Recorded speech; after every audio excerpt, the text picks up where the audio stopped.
He packed his bags, paid his bill, and walked out of a London hotel. And nobody ever saw Richey Edwards again. That was February 1st, 1995. And here's the part that still doesn't sit right. He wasn't running from anything obvious. No argument, no dramatic last words. He simply checked out, drove away, disappeared. His car turned up weeks later near the Severn Bridge, one of the most notorious suicide spots in all of Britain. But there was no body, no note in the car, no trace of what came next. Just an empty vehicle parked at the edge of a question nobody has been able to answer for 30 years. This file was never closed. Today, we're opening it. Case File WO11, The Disappearance of Richey Edwards. To understand why this disappearance hit the way it did, you have to understand who Richey Edwards was and what he meant to people. He was the rhythm guitarist and primary lyricist for the Manic Street Preachers, a Welsh rock band that built their entire identity around being brutally, almost uncomfortably honest. Richey was the intellectual core of that. He didn't just write lyrics. He wrote confessions, political screeds, personal devastation dressed up in literary references.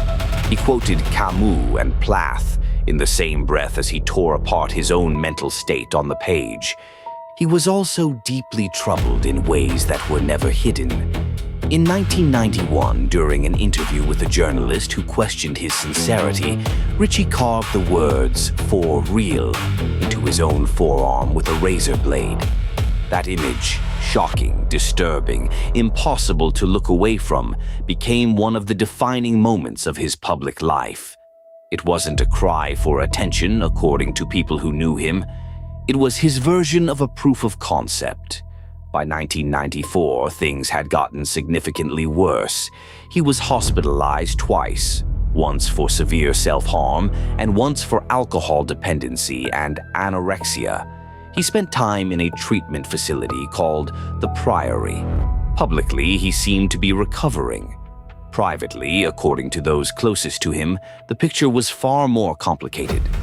But nothing, not the hospitalizations, not the interviews where he spoke about death with an almost clinical detachment, nothing predicted what came next. In late January 1995, the Manic Street Preachers were preparing for a major American tour. Richey was scheduled to fly to the United States with the rest of the band on February 1st. The night before, January 31st, he and his bandmate James Dean Bradfield were staying at the Embassy Hotel in London. According to accounts from that night, they watched television together. It was, by all descriptions, a completely ordinary evening. Nothing alarming, no dramatic conversation. Richey seemed, reportedly, calm. At approximately 7 in the morning on February 1st, Richey Edwards checked out of the hotel. His bandmates assumed he had gone ahead to the airport. He hadn't.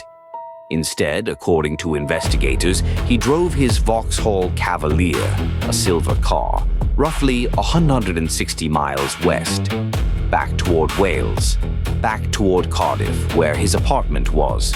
Sightings were reportedly recorded at a service station along the route. He was seen. He was moving. And then, he wasn't. For 2 weeks, nobody knew exactly where he had gone. Then, on February 17th, his car was found, parked near the Severn Bridge service station, just on the English side of the border with Wales. The engine was cold. The battery was dead. Apparently, it had been sitting there for some time. And here is where the case stops being a missing person report and becomes something that nobody has been able to explain. Because the Severn Bridge at that moment in 1995 had already claimed hundreds of lives. Everyone in that part of Britain knew what a car abandoned near that bridge usually meant. But there was no body. Not then. Not ever. Authorities searched. Divers went into the Severn estuary, a notoriously dangerous stretch of water with some of the strongest tidal currents in the world. The search turned up nothing. No remains, no clothing.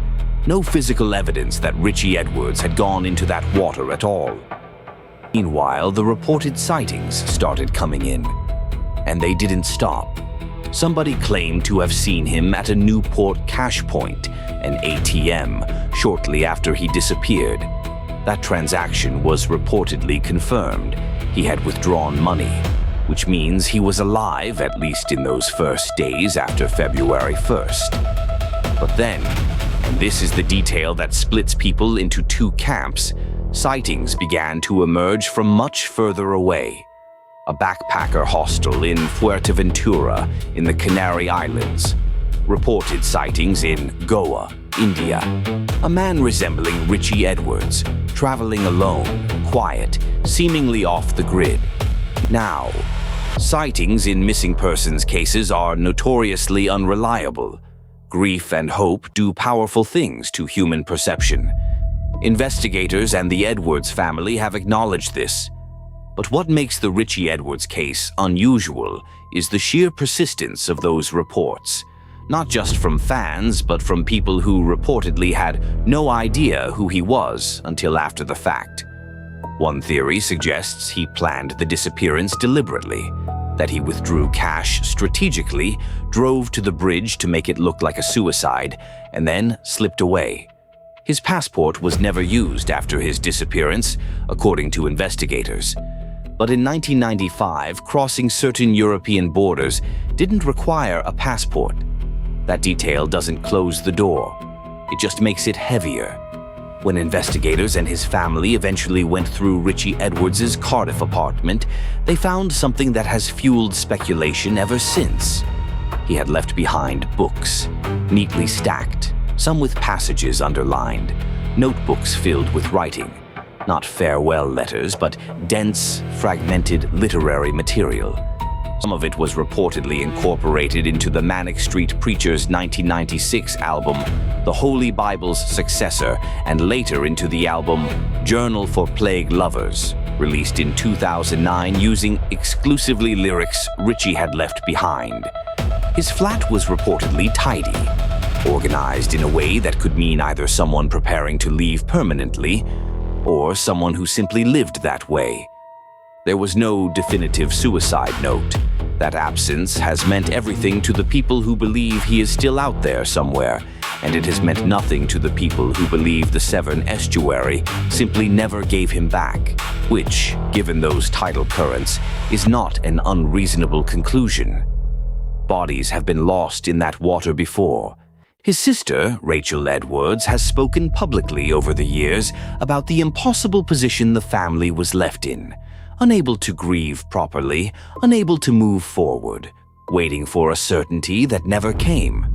In 2008, after the legally required 7 years of presumed death had stretched into 15 years of hoping, the family applied to have Richey Edwards officially declared dead. The declaration was granted. But a legal declaration is not an answer.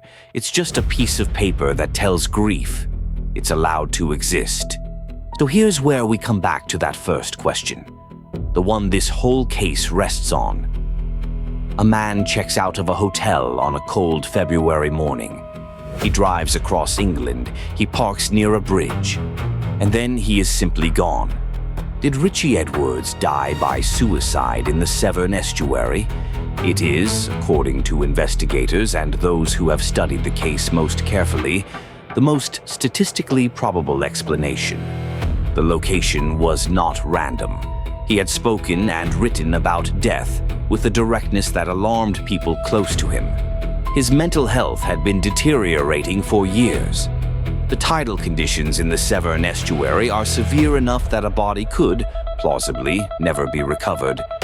But the cash withdrawal happened. The sightings, dismissed by some, taken seriously by others, kept coming. His passport was never used, yes, but there were ways in 1995 to move without one. He was a man of exceptional intelligence who had, throughout his entire public life, subverted every expectation placed on him. One theory suggests this was the final subversion. That Richey Edwards, a man who spent his career questioning authenticity, who once carved words into his skin to prove he meant them, chose, in the end, to disappear so completely that no one could ever fully claim to understand what he meant by it. Maybe that's too poetic. Maybe it's exactly right.